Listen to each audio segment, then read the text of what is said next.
神様が語られる御言葉はヨハネの福音書9章1節から7節までです。みんな立って受け取りましょ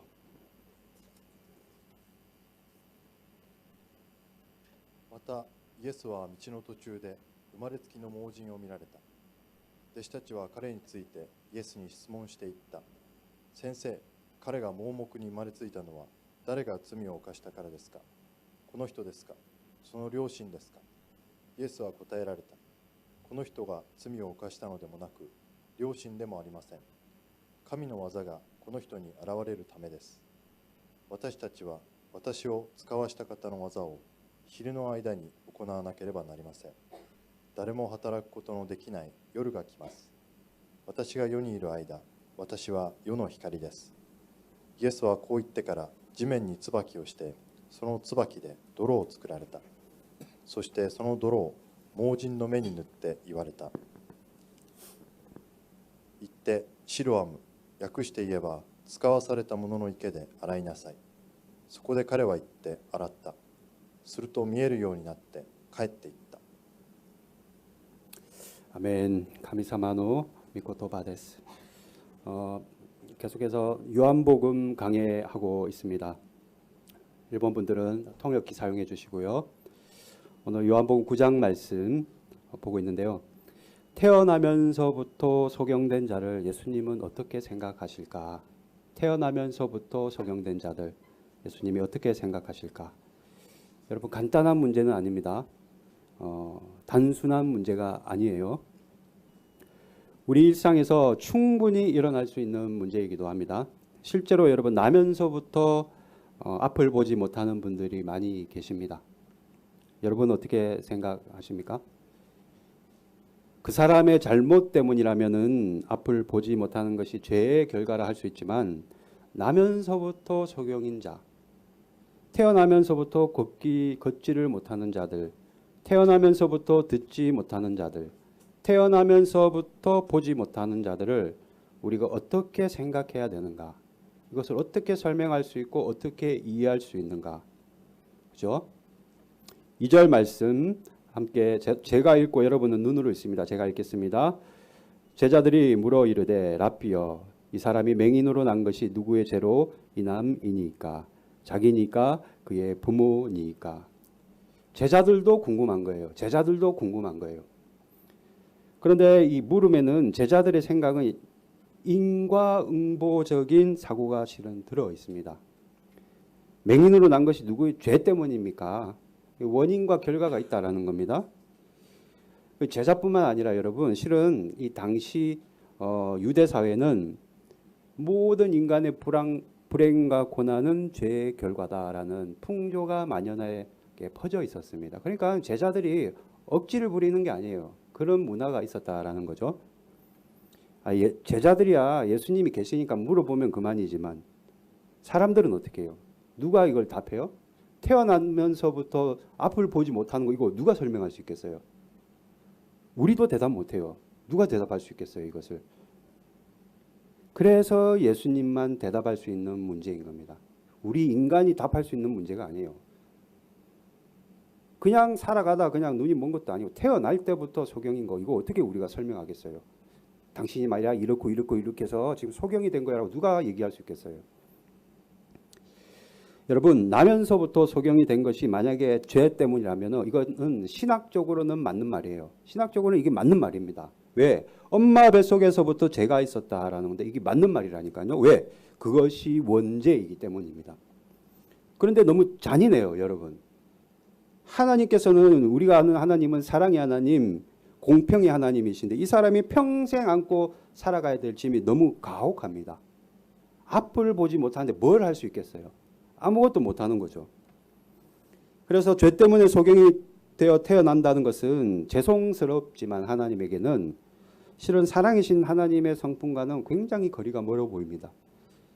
반대로 그러면 부모의 죄 때문이라면 이 또한 억울하죠. 얼마나 억울합니까? 아니 부모 때문이면 차라리 부모를 심판할 것이지 왜 자녀가 소경이 된단 말입니까? 왜 부모의 잘못을 자식이 대신 지냐는 거죠. 그래서 실은 이거 어떤 것 하나도 이리저리 이걸 아무리 생각해봐도 실은 이게 속 시원하게 뭔가 깔끔함이 없는 거예요. 시원하지가 않습니다. 구약 속담에 이런 속담이 있어요. 부모가 포도를 먹으면 자녀 이가 시다. 부모가 포도를 먹었는데 자녀 이빨이 시대요. 이게 사사기에 실제로 나오는 말씀입니다. 이게 뭘 얘기해요 지금? 유전된다라는 거예요. 유전. 연관이 있다라는 겁니다. 그런데 여러분 가만히 생각해 보십시오. 이 역시도 실제로는 논리적으로 전혀 맞지 않는 얘기예요. 부모가 포도를 먹었는데 어떻게 자녀 이가 실 수가 있겠어요 이게.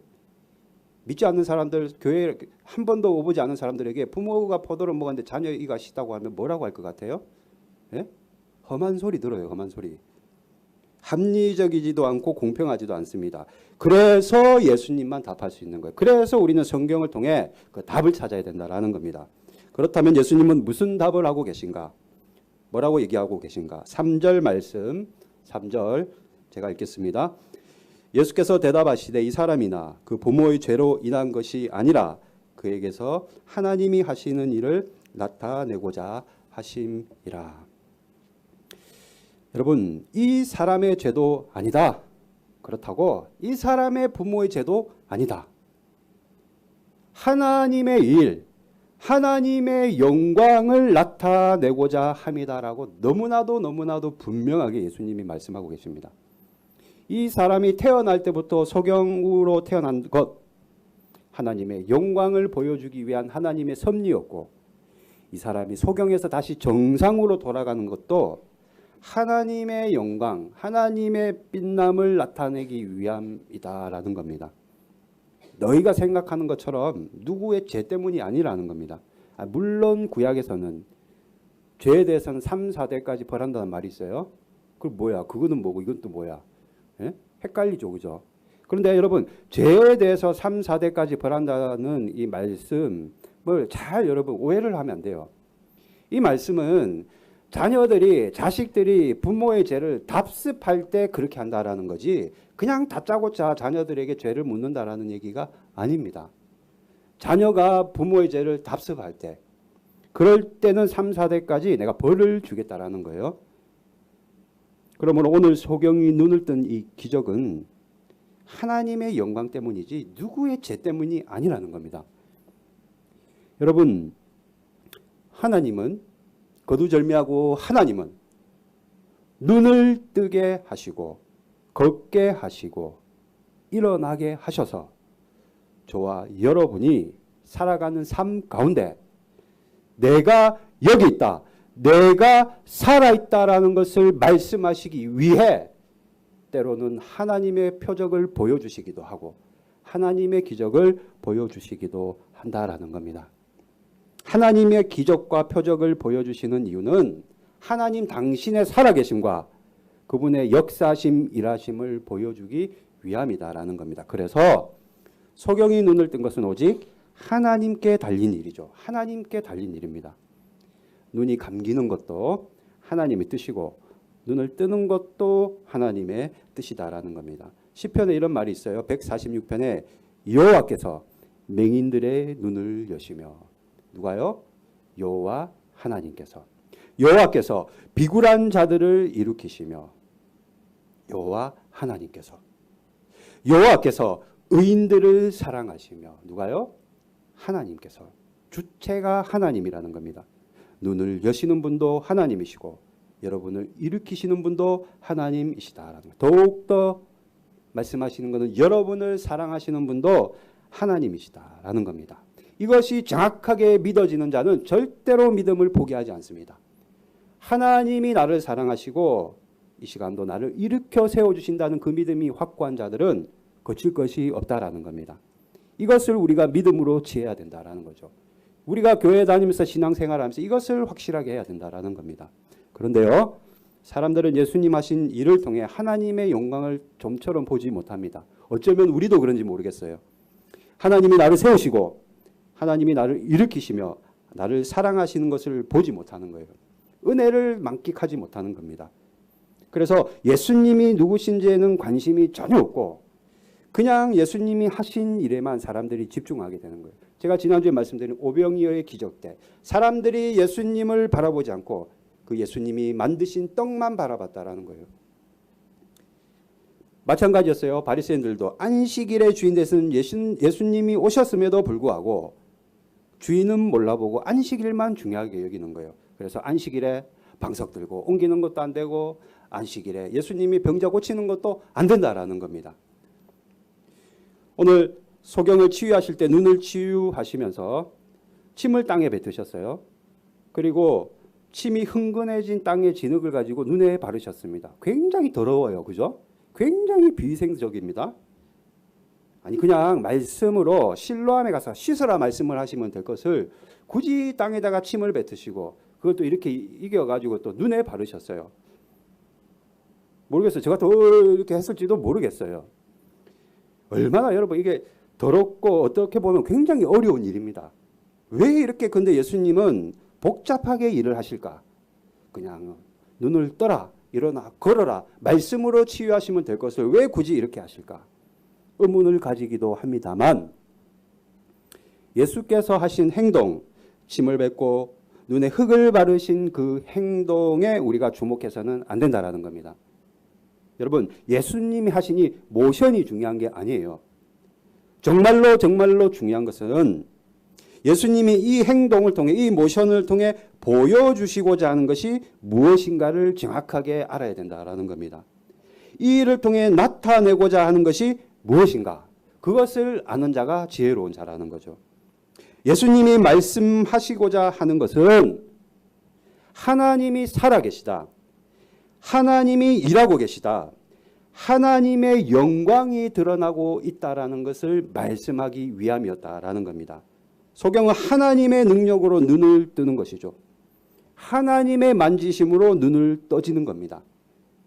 그럼에도 주님의 행동 자체의 의미를 두려는 이단들이 많이 있습니다. 제가 앞전에 언제 한번 나눴는데요. 이단 중에 앞치마를 입는 이단이 있어요.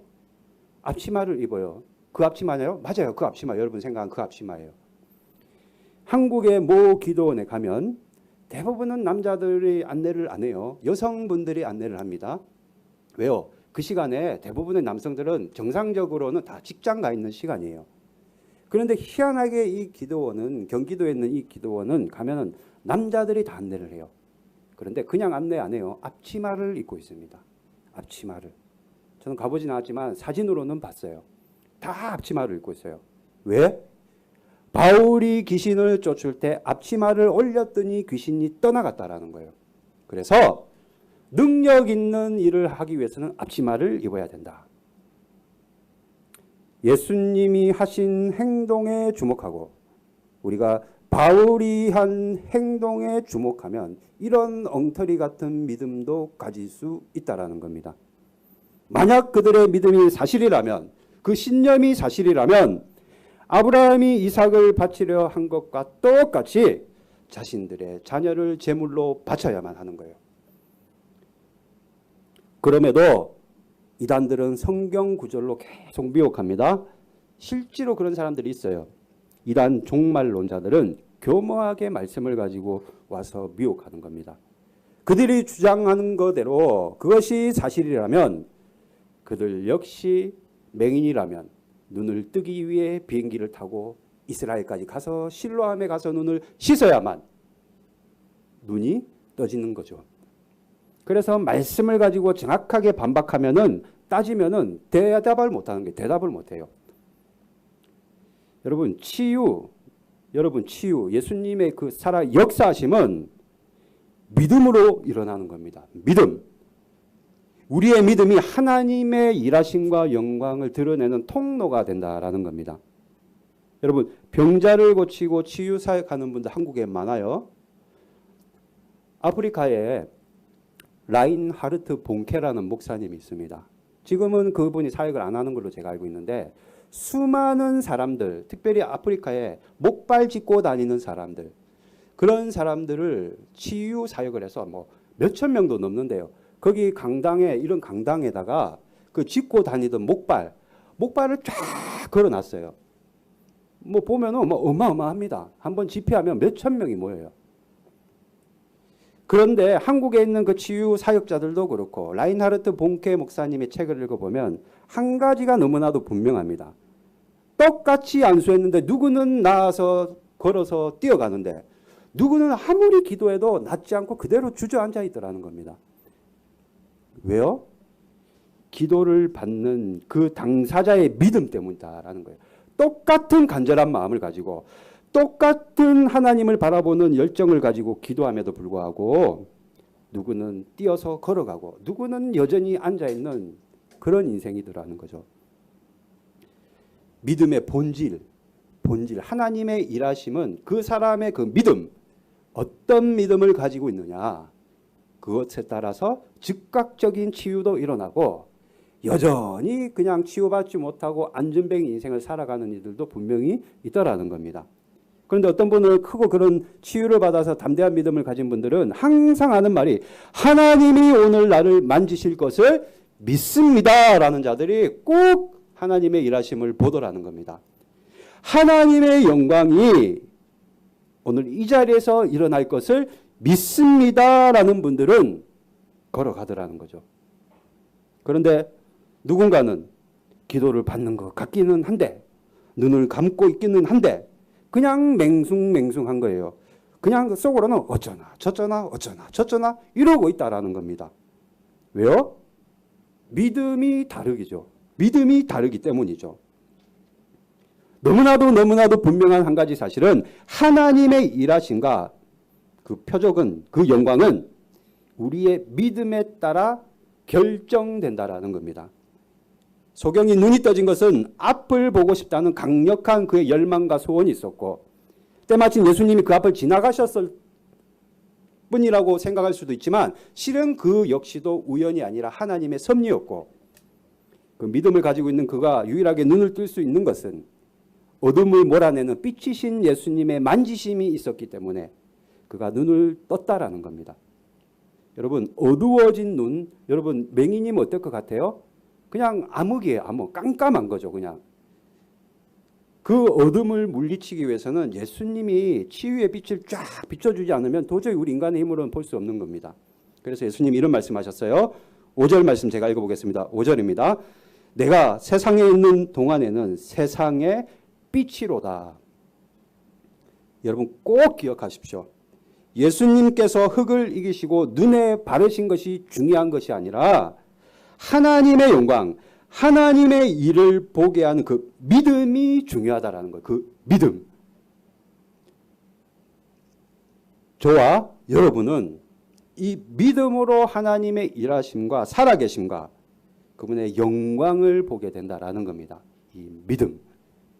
그럼에도 우리 인간은요, 좀처럼 잘 믿으려 하지 않습니다. 사람은요, 여러분, 저도 그렇고 여러분도 마찬가지고 옳고 그름 따지는 것을 굉장히 좋아합니다. 이게 맞냐 틀리냐 이거예요.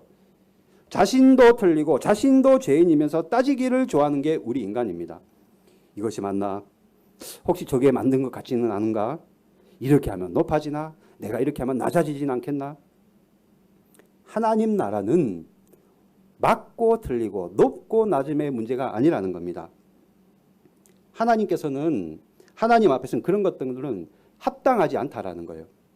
오직 하나님에 대한 믿음과 전폭적인 그냥 신뢰, 전폭적인 신뢰가 하나님 나라의 실체를 드러낸다라는 겁니다. 그럼에도 불구하고 바리새인들은 맞냐, 틀리냐, 안식일에 이거 하는 게 맞냐, 하는 게 이게 다르냐, 틀리냐, 이득이냐, 손해냐 계속 계산하고 따지니 주님의 마음을 보지 못하고 주님의 영광을 보지 못하고 그래서 하나님이 하시고자 하는 일을 보지 못한다라는 겁니다. 여러분, 기도하는데 왜 나에게는 이런 응답이 없는가? 기도하는데 왜 하나님은 해결해 주시지 않는가? 왜 그러냐? 왜 이러냐? 어떻게 하는 것이 맞냐? 내가 지금 뭔가 잘못하고 있지는 않는가? 기억하십시오. 그럼에도 불구하고 하나님께서 나를 일으켜 주시지 않음에도 불구하고 그렇게 하시지 않는다 하더라도 기도하는데 여러분에게 아무 일도 일어나지 않는다고 하더라도 내가 그리고 여러분이 주님 안에 있다는 그 믿음만 가지고 있다면 반드시 하나님의 영광을 보게 될 줄로 믿습니다. 주님 안에만 있으면 되는 겁니다. 다른 사람들은 감당 못하지요. 어떻게 감당하겠어요? 믿음 없고 하나님 없으면 감당하지 못합니다. 그러나 주님이 주신 그 무거운 짐과 숙제도 우리가 주님 안에만 있다면, 오늘 이 자리에 오신 여러분들 주님 안에만 있는다면, 내가 주님 안에서 버티고만 있다면, 내가 주님 안에서 바둥거리고 있지만 살아가고 있다면 그것이 믿음이고 그것이 실은 기적이다라는 겁니다. 우리 주님은 예전에도 살아계셨고 지금도 살아계십니다. 그래서 그 믿음이 흔들리지 않기 위해서 여러분들이 기도하는 거죠. 그 믿음을 통해 하나님의 영광이 나타나기를 우리가 항상 기도하는 겁니다. 그래서 그 와중에도, 이 와중에도 내가 기도할 수 있는 내 모습이 기적이고, 때로는 원망스럽기도 하고 때로는 하나님께 섭섭하기도 하지만 그럼에도 불구하고 주님 떠나지 않고 붙어 있는 것이 기적이다라는 겁니다. 이게 기적이죠. 욥의 친구들은 위로한답시고 욥 찾아와서는 엉뚱한 소리만 짓거리다 돌아갔어요. 욥의 아내라는 여자는 하나님을 저주하며 차라리 죽어버려라 저주했습니다. 다 떠나버렸어요. 재산 하나도 없이 탕진했습니다. 기르고 있던 가축들, 심지어는 자녀들까지도 모두 다 떠나고 잃어버렸습니다. 그때 그 엄청난 인간이 상상하기도 버거운 그 고통 가운데 욥은 주님만 붙잡고 주님을 향해 기도한 것이 욥에게는 너무나도 값진 축복이고 그리고 은혜이며 그게 기적이었다라는 겁니다. 믿음 없이 어떻게 그 상황에서 기도할 수 있겠어요?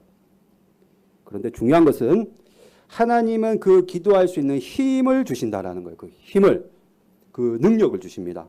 기도할 수 있는 힘을 주시고 기도할 수 있는 의지를 주시고 누가 뭐라 하더라도 무슨 말을 하더라도 주님 안에만 붙어 있다면 하나님께서는 힘을 주시고 능력을 주시고 은혜를 주신다라는 겁니다.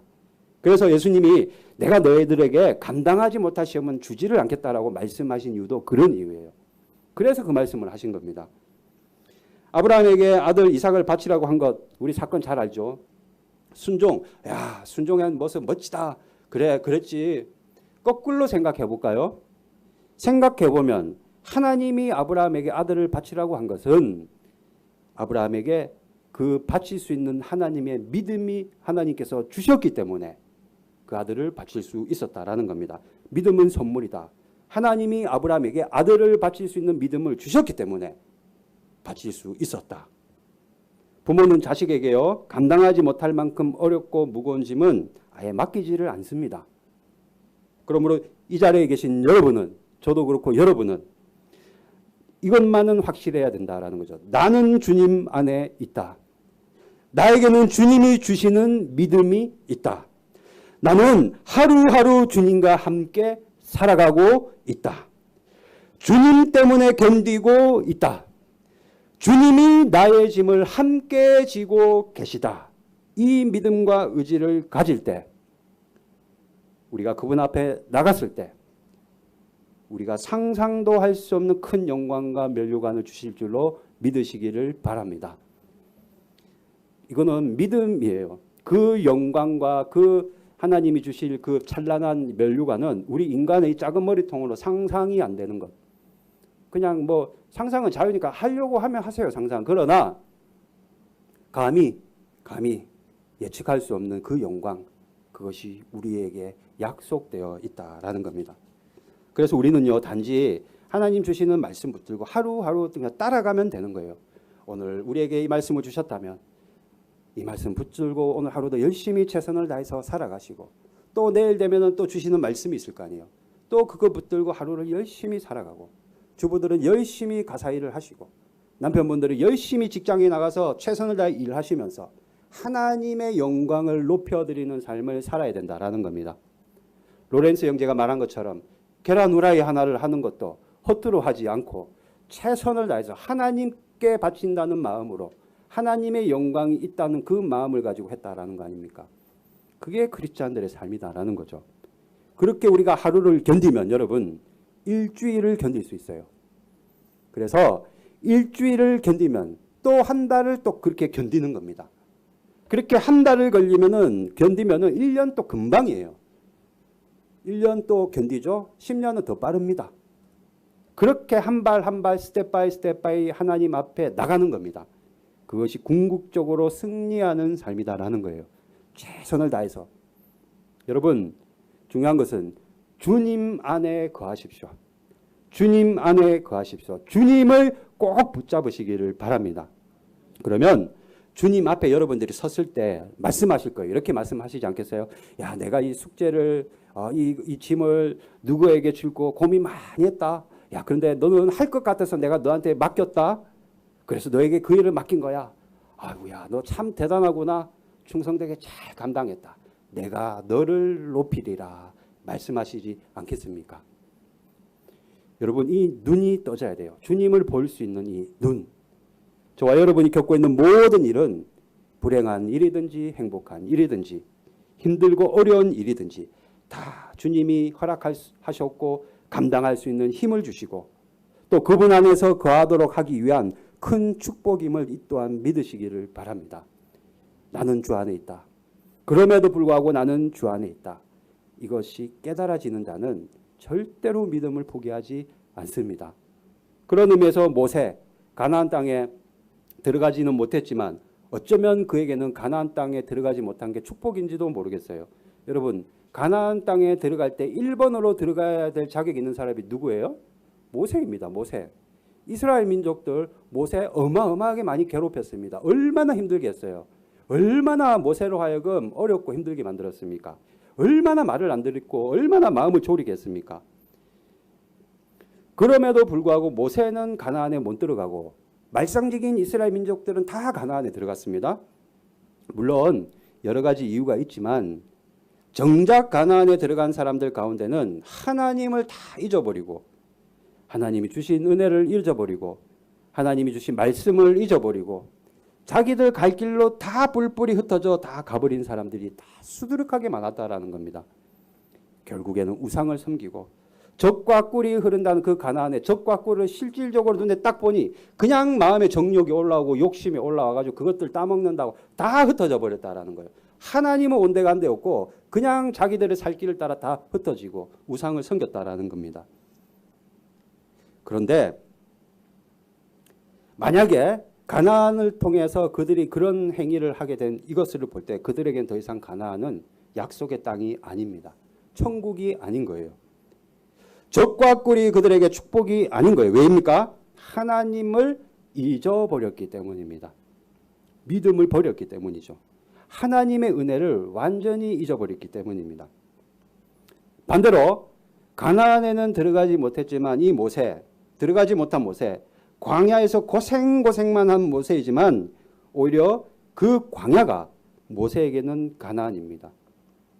광야에서의 40년이 모세에게는 가나안이에요. 왜요?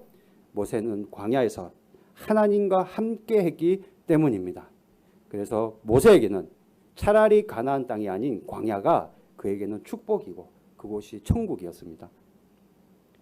가나안에 들어가서도 타락하는 사람들이 수두룩 이렇게 많은데 비록 40년이나 된 긴 시간을 덥고 춥고 고달프고 배고팠지만 하나님이 함께 하신 그 40년 그 광야가 모세에게는 진정한 천국이었다라는 겁니다. 그래서 여러분 인생에 내 인생에 하나님이 계시고 내 삶의 주 안에 내 삶이 있다면은 그곳이 하나님의 나라이고 그곳이 가나안입니다.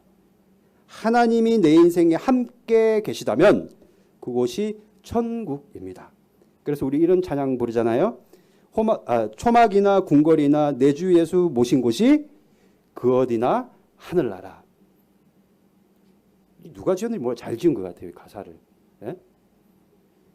우리 주님이 계신 곳이 하늘나라, 하나님의 나라, 천국. 우리 주님이 계신 곳이 천국. 주님이 나와 함께 계신데 그것이 믿어진다면 우리는 늘 천국과 같은 삶을 살아갈 수 있다라는 거예요. 그것이 예수 믿는 자들의 축복이고 행복이다라는 겁니다. 여러분 믿으십니까? 예수님이 여러분 삶에 계시다는 것, 내가 주님 안에 있다라는 것. 하나님이 여러분과 함께 계십니다. 하나님이 여러분의 인생길을 지도하고 계십니다. 이것을 믿는 자가 되기를 바랍니다. 이것을 붙잡는 자가 되기를 바랍니다. 저와 여러분 모두 이 믿음을 가지기를 간절히 소망합니다. 그럼에도 불구하고 소경을 고치시고 하나님이 하신 일들을 보여주시면 보통의 사람들은 갈급한 심정을 가지고 주님 앞에 나와 무릎을 꿇는 것이 정상일진데 바리새인들은 마음이 더 강팍해지고 서기관들의 마음은 더 분노를 가졌습니다. 참 그런 걸 보면요, 기적이 사람을 바꾸는 건 절대로 아닌 것 같아요. 우리 인간은요, 하나님께서 기적을 보여주면 더 큰 기적을 바랍니다. 하나님이 하다못해 더 큰 기적을 보여주시면 더 큰 자극을 바라는 게 우리 인간의 연약함입니다. 기적이 사람을 바꾸는 것이 아니라 하나님의 말씀으로 사람이 바뀐다라는 거예요. 말씀을 통해 주님을 인격적으로 만나고 내가 만난 주님을 통해 깨달음을 얻을 때 사람이 바뀐다라는 겁니다. 그래서 보는 고로 믿는 것이 아니라 믿으면 보이기 시작한다. 이 말씀에는 말씀을 통해 내가 믿음이 성장할 때, 믿음을 가질 때, 그때는 믿어짐으로 말미암아 보게 되고 듣게 된다라는 겁니다. 그러니까 이게 인과관계가 있어요. 듣고 봄으로 말미암아 믿어지는 게 아니라 믿었더니 들리고 믿었더니 보인다라는 겁니다. 이걸 잘 기억하셔야 돼요. 그러나 여전히 믿지 못하고 여전히 보지 못하는 그들 바리새인들과 유대 지도자들에게 예수님이 비수의 한마디를 꽂으셨어요. 39절부터 41절까지 제가 읽어보겠습니다. 39절에서 41절. 예수께서 이르시되 내가 심판하러 이 세상에 왔으니 보지 못하는 자들은 보게 하고 보는 자들은 맹인이 되게 하려 함이라 하시니 바리새인 중에 예수와 함께 있던 자들이 이 말씀을 듣고 이르되 우리도 맹인인가? 예수께서 이르시되 너희가 맹인이 되었더라면 죄가 없으려니와 본다고 하니 너희 죄가 그대로 있느니라. 무슨 말이에요? 한마디로 말씀드리면 이 땅에 내가 심판하러 왔다라는 말씀입니다. 보지 못하는 사람은 보게 될 것이다. 그런데 내가 그 사람을 보게 하겠다. 맹인의 눈을 떠주겠다라는 겁니다. 그런데 너희는 스스로 본다고 하는데 내가 본다고 하는 너희를 보니 너희들은 보지 못하고 있다. 너희들은 본다고 지금 얘기를 하지만 내가 보니까 너희들 맹인이다라는 겁니다. 차라리 너희가 보지 못한다고 말했으면 훨씬 너희들에게 이득이 될 뻔했다. 반드시 내가 너희에게 묻겠다. 이 일을 위해 내가 이 땅에 왔는데 이것이 바로 심판이다라는 것을 말씀하시며 내가 심판하러 이 세상에 왔다. 누구들요?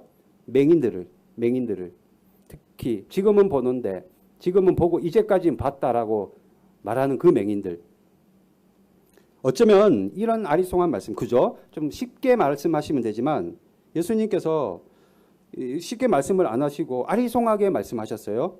보는 자는 못 보게 될 것이고 못 보는 자는 보게 될 것이다. 알쏭달쏭한 말씀으로 하셨는데 기가 차게 알아듣는 자들도 또 있었어요. 여기서도 보니까. 왜? 예수님의 말씀이 너무 명료했고 정확하고 확실했기 때문입니다. 이제까지 예수님이 하셨던 그 메시지를 가만히 들어보고 이제까지 사람들이랑 대화하는 걸 가만히 들어보니까 바리새인들 중에도 예수님이 말하는 걸 이해하는 사람들이 있었어요. 예수님 뭘 얘기했어요? 너희가 더럽다고 하는 것들, 너희가 하류 인생이라고 하찮게 여기는 저 불쌍한 인생들, 너희가 보지 못한다고 하는 그들, 나는 그들의 친구가 되기 위해 이 땅에 왔다. 대신 나는 너희들을 심판하기 위해 너희를 이 땅에 심판하기 위해 왔다. 근데 어떤 사람은 알아듣고 어떤 사람은 맹숭맹숭 못 알아듣는 거예요. 그 알아듣는 사람들이 질문을 합니다. 그러면 예수님, 그 예수님 말하는 그 맹인, 앞으로 보게 된다는 그 맹인이 저입니까? 물어봤다라는 거죠. 우리가 그런 은혜를 받을 자입니까? 지금 우리가 못 보고 있는데 앞으로 보게 될 자가 저 아닌가요? 라고 물어봤다라는 겁니다. 예수님이 말씀하시기를 보지 못하는 자들은 보게 하고 보는 자들은 맹인이 되려 함이라. 보지 못하는 자들을 보게 하시지만 지금 말하는 너희 같은 자들은, 이미 본다고 하는 너희 같은 자들은 절대로 너희들이 볼 수 없다라는 거예요. 왜? 교만을 가진 너희, 거짓 진리에 속고 있는 너희들의 눈은 내가 계속해서 가리시겠다라는 겁니다. 무서운 말씀이죠. 무서운 말씀입니다. 그러고 나서는 너희들이 못 볼 거야 라는 그 이유를 얘기하세요. 굉장히 의미심장한 말씀을 하시는데 보는 것과 보지 못하는 것에 대한 기준을 말씀하십니다. 여러분 앞으로 보시기를 원하면 이 기준을 잘 들어보세요. 41절 말씀입니다. 41절 너희가 맹인이 되었더라면 죄가 없으려니와 본다고 하니 너희 죄가 그대로 있다. 맹인이면 앞으로 보게 될 것이다. 사람이요 말할 때 아 하고 어 하고 달라요. 말도 순서가 있고 말도 서로 오해 없이 소통이 돼야 됩니다. 근데 여러분 너희가 맹인이 되었더라면 뒤에 무슨 말이 와야 되겠어요? 앞으로 보게 될 것이다. 또는 너희가 맹인이 되었더라면 앞으로도 맹인이 될 것이다. 이렇게 얘기해야지 이게 말이 순서가 맞고 그렇게 얘기해야지만 말이 어순도 맞는 거예요. 근데 예수님이 너희가 맹인이 되었더라면 이렇게 얘기하고 뜬금없이 죄가 없으려니와 라고 말하고 있는 거예요. 이거 무슨 엉뚱한 소리입니까? 너희가 맹인이 되었더라면 앞으로 볼 것이다. 앞으로 보지 못할 것이다 얘기를 하셔야 되는데 죄가 없으려니와 본다고 하니 너희 죄가 있다.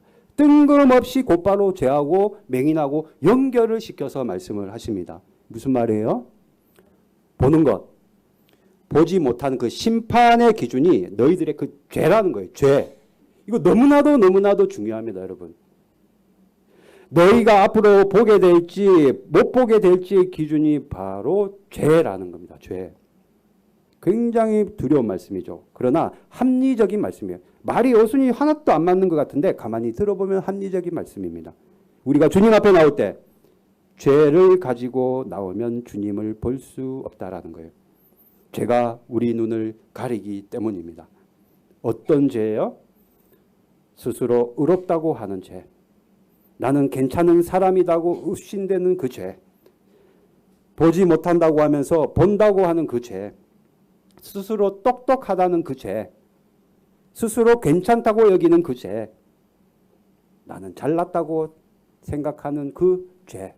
이것을 우리는 두 글자로 교만이라고 합니다. 교만. 하나님이 가장 싫어하시는 죄 중 하나가 교만이라는 겁니다. 그런 것이죠. 교만하는 사람은 끝까지 교만합니다.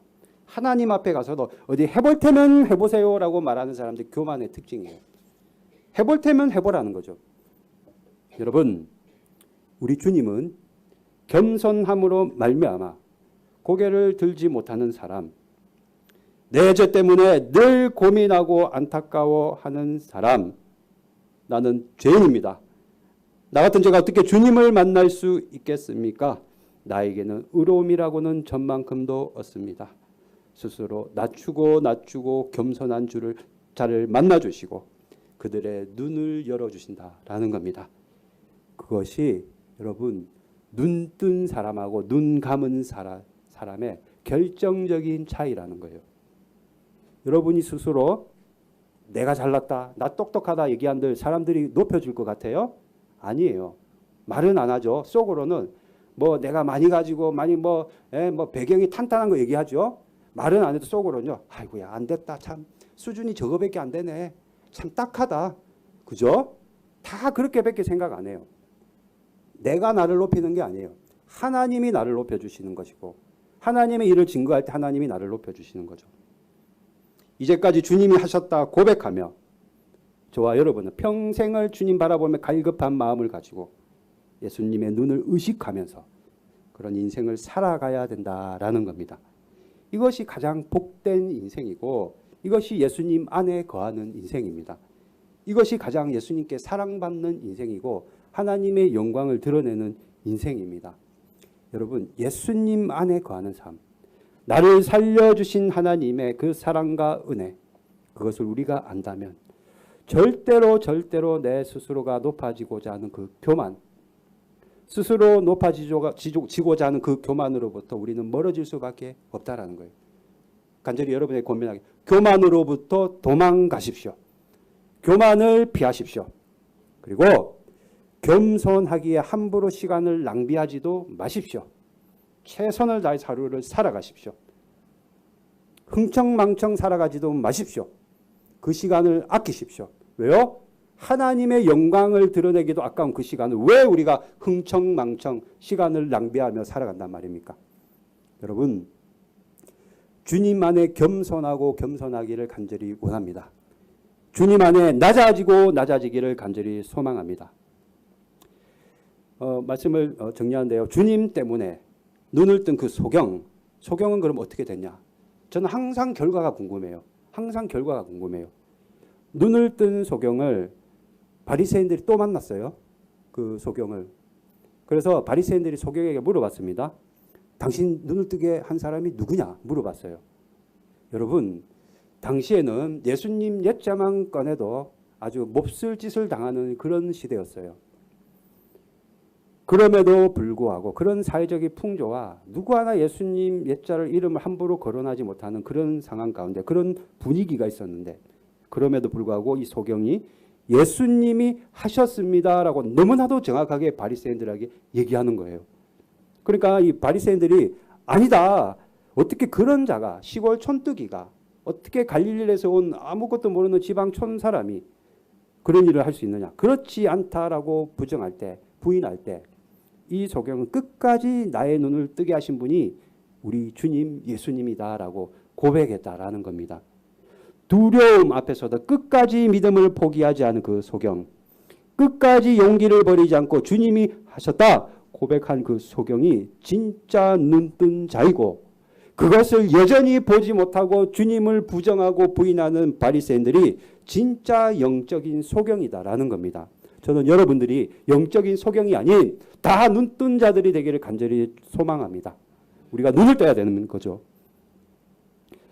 여러분, 우리가 주님 안에서 거할 때 주님 한 분이면 됩니다.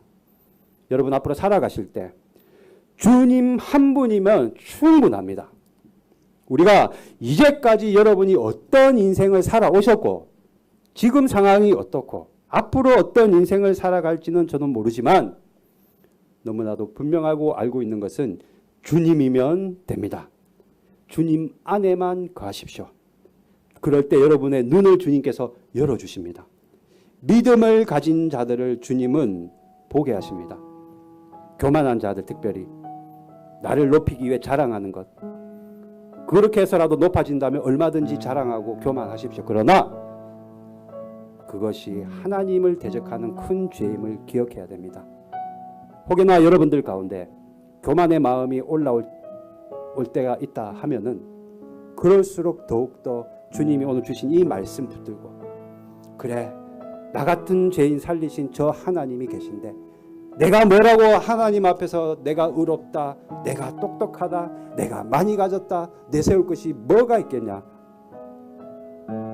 눈을 가리는 그 죄 교만 나이가 높아지고자 하는 그 의로움 거기로부터 도망가십시오. 거기서부터 멀어지십시오. 여러분 모두의 영안의 눈이 열리기를 간절히 소망합니다. 이쇼니 삼비 시마쇼 슈와 아나타오 슈와 아나타오 마모르 카타 미기 노 테오 오우카게 히모츠기 모아나다오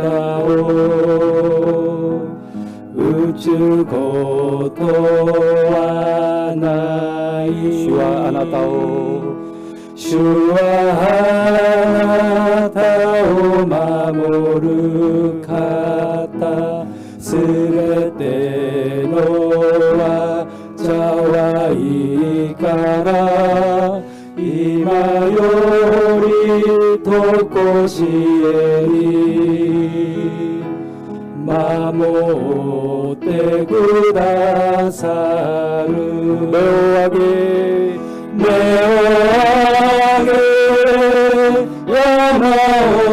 야마오미요 다스케와 도코카라 텐치오 츠쿠라레타 슈와 主から最初からもう一回賛美しましょう。主は手を挙げて賛美しましょう。守る方、右の手を覆う影、日も月もあなたを打つことはない。主はあなたを、主はあなたを守る方、すべての災いから今よりとこしえに守ってくださる。目を上げ、目を上げ、山を見よ。助けはどこから天地を作られた。主から。다 같이 오늘 받은 말씀으로 통성으로 기도합니다. 오 할렐루야.